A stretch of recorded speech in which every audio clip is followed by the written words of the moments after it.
할렐루야. 네, 오늘 목요일 새벽에 나오신 여러분들 환영합니다. 주님의 평화가 오늘 여러분의 심령 가득히 임하기를 간절히 바랍니다.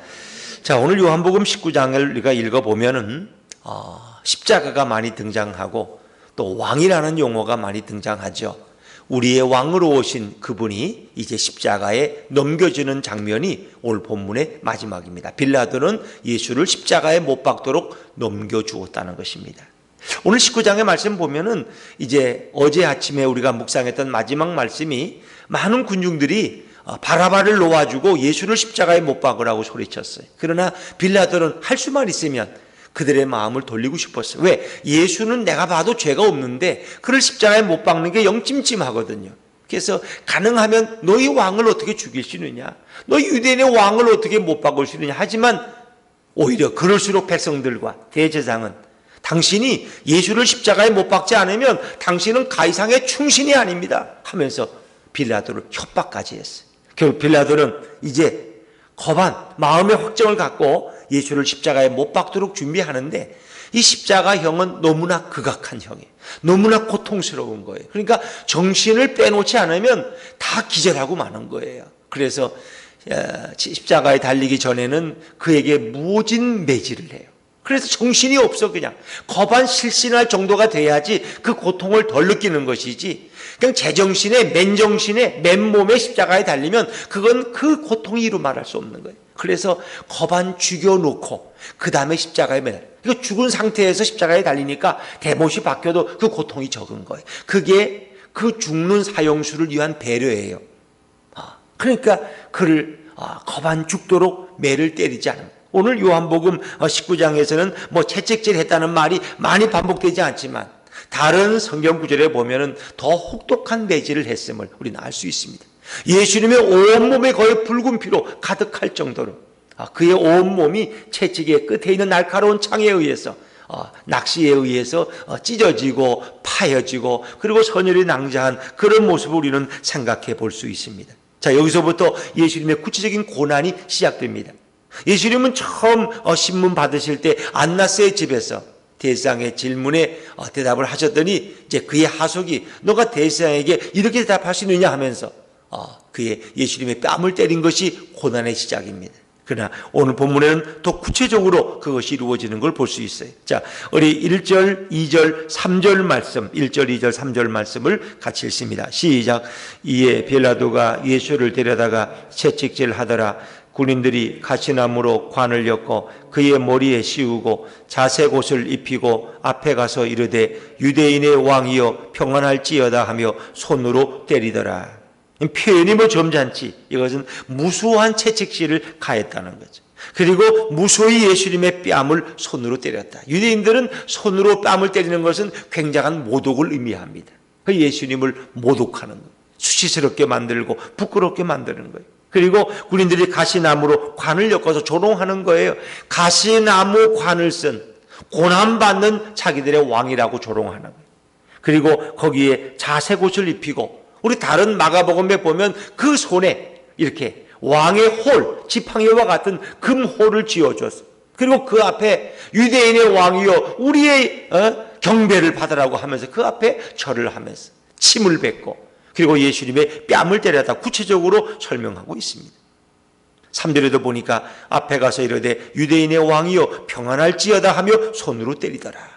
평안을 말하면서 여러분 그의 뺨을 때리는 그런 모습을 보세요. 이것이 정말 우리를 위해서 십자가에 이제 달리시기 전에 예수님이 당한 말할 수 없는 고난의 아주 극히 적은 부분을 소개해 주고 있습니다. 예수님은 사형수의 대우를 받으시는 거예요. 왜냐하면 거반이 이제 사형이 이제 확정된 상황이에요. 그렇기 때문에 빌라도는 예수님을 사형수처럼 대우하는 거예요. 사형수인 나, 강도와 살인자인 내가 대우받아야 할 것을 예수님이 나 대신 대우받는 거예요. 그러기에 우리는 오늘도 근사한 옷 입고 아주 점잖게 신사처럼 살아가지만 우리의 모든 더럽고 추악한 죄를 예수님이 대신 짊어지시고 그분이 우리 대신 고난을 당하신 거예요. 이사야 53장 6절에 보니까 여호와께서 우리 모두의 죄악을 그에게 담당시키셨도다. 여호와께서 우리의 모든 죄악을 바로 예수님, 그분, 무죄하신 그분에게 담당시키셨다고 성경은 말씀합니다. 예수님은 사실 우리를 위해 죽으실 아무런 죄가 없으시죠. 전적인 우리의 죄 때문에 예수님은 고난을 당하신 거예요. 그분은 어떤 죄가 없어요. 그래서 오늘 성경에도 빌라도가 여러 번 거쳐서 무려 18장 19장에 보면 3번에 걸쳐서 내가 아무리 생각해봐도 이 예수에게는 죽어야 할 죄가 없다는 거예요. 그거를 빌라도의 입을 통해 성경은 계속 선언하고 있습니다. 자, 우리 18장에도 한번 나오지만 우리 19장의 말씀 4절 말씀을 읽어볼까요? 4절입니다. 4절 같이 읽죠. 시작. 빌라도가 다시 밖에 나가 말하되 보라, 이 사람을 데리고 너희에게 나오나니 이는 내가 그에게서 아무 죄도 찾지 못한 것을 너희로 알게 하려 함이로라 하더라. 이 사람에게서 어떤 죄도 찾을 수 없다는 거예요. 아무런 죄도 찾을 수가 없다는 거예요. 자, 우리 6절 말씀도 읽어볼까요? 6절입니다. 시작. 대제사장들과 아랫사람들이 예수를 보고 소리질러 이르되 하는지라. 빌라도가 이르되 너희가 친히 데려다가 십자가에 못 박으라. 나는 그에게서 죄를 찾지 못하였노라. 성경은 빌라도의 입을 통해서, 빌라도는 적어도 총독이 되려면 법을 전공한 사람, 법을 공부한 사람, 그래야지 사형수들을 재판할 수 있는 거예요. 그도 나름대로 법에 대한 식견이 뛰어난 사람이에요. 근데 내가 아무리 봐도 이 예수에게는 죽을 죄를 찾을 수가 없다는 거예요. 그냥 저 사람들이 저 예수를 질투해서 시기해서 기분 나빠서 저렇게 나에게 데리고 와 죽여달라고 하는 것이지 이 사람은 죽을 죄가 없다는 것입니다. 성경에 보니까 이것은 빌라도만이 아니라 여러 사람들이 예수님의 무죄를 증명하고 있습니다. 우리가 오늘 본문에는 없지만 가룟 유다가 예수님의 무죄함을 증명하는 말을 하죠. 자, 이런 예수님을 팔아넘기고 돈을 받았는데 은 30냥을 팔았어요. 요셉은 20냥에 팔려갔는데 노예로. 요셉은 예수님의 그림자가 되죠. 정확한 건 아니지만은 하여튼 오늘 가룟 유다는 예수님을 은 30냥에 팔아버렸어요. 그래서 요셉이 팔려간 것이나 예수님이 은 40냥에 팔려간 것이 하나의 좋은 대비가 되고 그림자가 되는 거죠. 자, 그런데 그 가룟 유다가 이거를 예수님을 팔고 나서 후회가 됐어요. 왜? 예수님을 이렇게 십자가에까지 죽일 줄은 몰랐어요. 깜짝 놀라서 다시 되돌리려고 했지만 되돌릴 수가 없었어요. 그때 가룟 유다의 고백이 뭔지 아십니까? 자, 마태복음 27장 4절 말씀. 자막에서 한번 같이 보실까요? 마태복음 27장 4절입니다. 시작. 내가 죄를 범하였도다 하니 저희가 가로되 혹시 우리에게 무슨 상관이 있느냐? 내가 당하라 그랬습니다. 내가 무죄한 피를 팔고 죄를 범하였도다. 무죄한 피. 예수님이 이제 넘겨주니까 예수님이 피 흘리게 됐는데 그 분은 무죄한 피를 흘린다는 거예요. 내가 무죄한 피를 돈 은 30냥에 팔아 넘겼다는 거예요. 그리고 내가 범죄했다는 거예요. 이 가룟 유다의 고백이. 그분은 죽어야 할 이유가 없는데 그분의 무죄한 피를 내가 돈을 받고 팔아 넘겼다고 가룟 유다는 고백하고 있습니다. 또 빌라도의 아내가 다른 성경에 보면 빌라도의 아내가 빌라도에게 사람을 보내 이야기하죠. 내가 꿈자리가 너무 사납다고. 그 사람에 손대지 말라고. 내가 보기에도 그 사람은 죄가 없다고. 그래서 빌라도가 그 아내의 말을 듣고 뭔가 찜찜해가지고 어떻게든 이 십자가의 사형만은 피하려고 그가 이리저리 빼는 모습을 보죠. 그러나 그런 결국은 예수님이 죄가 없음에도 불구하고 백성들의 위협 가운데서 어쩔 수 없이 그 길을 선택하죠. 그렇다고 뭐 빌라도가 훌륭한 사람이란 얘기는 아닙니다. 그런 기회주의자였고 그런 결단하지 못하는 사람이었어요. 빌라도 총독으로서 그런 죄가 없으면 풀어줘야 돼요. 그러나 그런 용기가 없었어요. 사실은 그 배후에 예수님께서는 바로 이렇게 십자가에 우리 죄를 지시고 죽도록 이미 하나님이 정하셨기 때문에 빌라도도 그 길은 피할 수가 없는 거예요. 그것은 하나님이 우리의 구원을 위해서 작정하신 길이었기 때문입니다. 자, 그런가 하면 예수님의 오른편에 달렸던 오른편 강도도 예수님의 무죄를 증명하는 말을 하죠. 그는 한 번도 예수님을 본 적이 없어요. 근데 그는 처음 그 십자가에 달린 채로 예수님을 보면서 그는 뭐라고 말했습니까? 누가복음 23장 41절 자막에서 같이 한번 읽어보죠. 시작. 우리가 행한 일에 상당한 보응을 받는 것이니 이에 당연하거니와 이 사람이 행한 것은 옳지 않은 것이 없느니라. 이 사람이 행한 것은 옳지 않은 것이 없다. 다 옳은 일이라는 거예요. 이분은 잘못된 일을 행한 게 없다. 그러니까 이분은 무죄한 분이라는 거예요. 오른편 강도의 증언입니다. 그 다음 예수님을 십자가에 못 박아 죽이도록 그것을 지휘하고 감독한 로마의 백부장의 고백이 성경에 소개되죠. 우리 마태복음 27장 54절 말씀 같이 한번 읽어보죠. 시작. 백부장과 및 함께 예수를 지키던 자들이 지진과 그 일어난 일들을 보고 심히 두려워하며 이르되 이는 진실로 하나님의 아들이었도다 하더라. 아멘. 하나님의 아들은 당연히 죄가 없는 거예요. 근데 그의 고백이 이분은 하나님의 아들이라는 고백이에요. 이분이 바로 하나님의 아들 메시아요 우리의 구주라고 하나님을 모르는 이방인 백부장이 고백을 하고 있습니다. 이사야 53장 5절은 이미 오래전에 그것을 공표했죠. 그가 찔림은 우리의 허물 때문이라. 그가 상함은 우리의 죄악 때문이라. 그가 징계를 받음으로 우리가 평화를 누리고 그가 채찍에 맞음으로 우리는 나음을 입었도다. 이건 이미 오래전에 몇천 년 전에 이사야 선지자의 입을 통해서 하나님께서는 예언해 놓으셨어요. 예수님은 아무런 죄가 없는, 그러나 우리의 더럽고 추악한 죄를 대신 짊어지셔야만 했기 때문에 예수님은 그 길을 가실 수밖에 없었다 하는 것입니다. 예수님은 자기의 백성들로부터 거부당한 왕이 되셨습니다. 그래서 오늘 성경에도 빌라도는 계속 그가 너희 왕인데 어떻게 유대인의 왕을 죽이시느냐고 계속 반복해서 그들에게 이야기하죠. 그러나 백성들은 그 예수를 십자가에 못 박으라고 소리치죠. 우리 6절 말씀 읽었습니다만은 제가 다시 읽어보면 대제사장들과 아랫사람들이 예수를 보고 소리질러 이르되 십자가에 못 박으소서 십자가에 못 박으소서 하는지라. 백성들은 예수를 십자가에 못 박으라고 소리칩니다. 12절 말씀을 건너뛰어 읽어볼까요? 12절입니다. 시작. 이러함으로 빌라도가 예수를 놓으려고 힘썼으나 유대인들이 소리질러 이르되 이 사람을 놓으면 가이사의 충신이 아니니이다. 무릇 자기를 왕이라 하는 자는 가이사를 반역하는 것이니이다. 그랬습니다. 가이사를 반역하는 사람을 어떻게 당신이 놓아줄 수 있느냐? 그를 죽이라는 것입니다. 여러분, 그들은 결국은 예수님의 백성들이었지만 그들은 자기의 왕으로 오신 예수님을 죽이기를 원했습니다. 요한복음 1장 11절에 보면 자기 땅에 오매 자기 백성이 영접하지 아니하였더라. 그 백성이 왕으로 오신 그분을 영접하지 아니하고 거부했습니다. 예수님은 자기 백성들로부터 거부당한 유일한 왕이 되셨어요.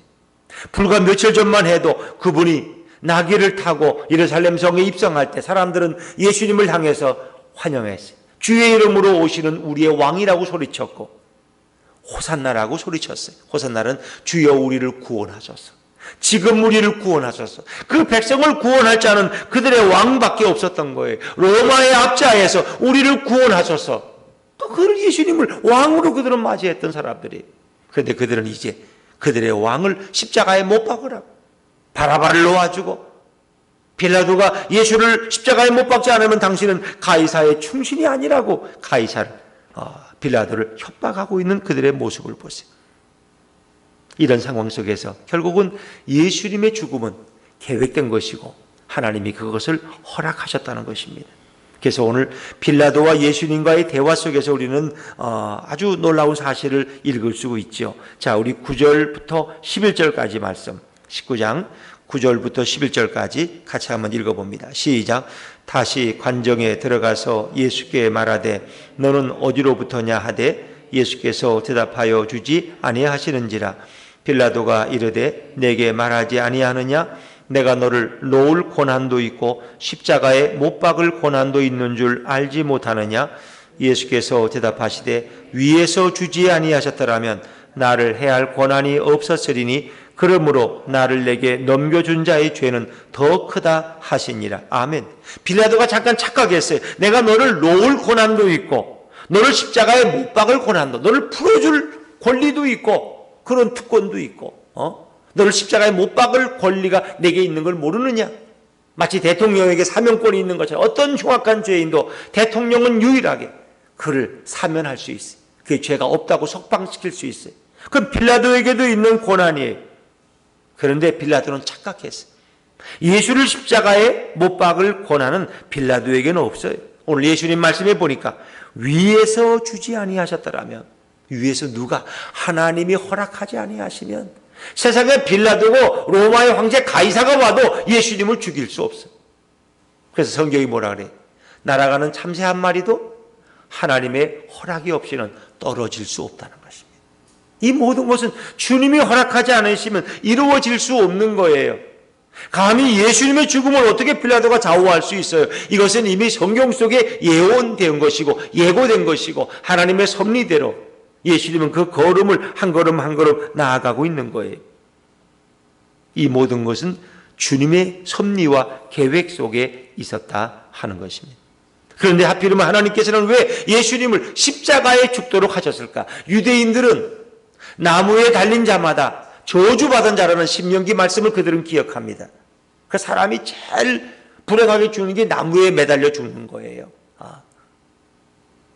그런데 오늘 유대인들은 이왕이면 예수를 그렇게 죽이고 싶었어. 왜? 자기가 뭐 메시아처럼 구주처럼 저렇게 떠들고 다니는 저놈을 저주받은 인간으로 만들고 싶었어. 그래서 십자가에 죽이라고. 예수님이 성경에서 말씀하실 때, 길에서 말씀하실 때 유대인들은 돌로 쳐 죽일 수도 있을 거예요. 신성모독으로 몰아서. 그런데 그렇게 하고 싶지 않았어. 이왕이면 가장 저주받은 죽음이 되고 싶었어. 그래서 나무에 달려서 죽도록. 페르시아나 로마에서는 가장 흉악한 범죄, 가장 큰 강도 살인자, 정치범을 십자가에 못 박아 죽는 것이 그들의 관습이었어요. 이왕이면 그를 십자가에 못 박아 죽이기를 그들은 그토록 원했어요. 그래서 예수를 십자가에 못 박으라고 소리치고 소리쳤어요. 그런데 이미 구약에서는 예수님이 십자가에 못 박혀 죽을 것이 이미 예언되었고 실제 그런 그림자들을 많이 찾을 수 있어요. 민수기 21장에 보면 이스라엘 백성이 범죄했을 때 어떻게 해요? 하나님이 불뱀을 보내서 그들이 물려서 죽어가는 거예요. 그때 하나님이 모세의 기도를 들으시고 어떻게 했어요? 너가 장대 끝에 노뱀을 만들어서 장대에 달으라는 겁니다. 그래서 그 장대에 달린 노뱀을 바라보는 자마다 살 것이다. 결국 그 장대끈에 매달린 노뱀은 누구를 상징하는 거예요? 이 땅에 오신 예수님을 가리키는 거예요.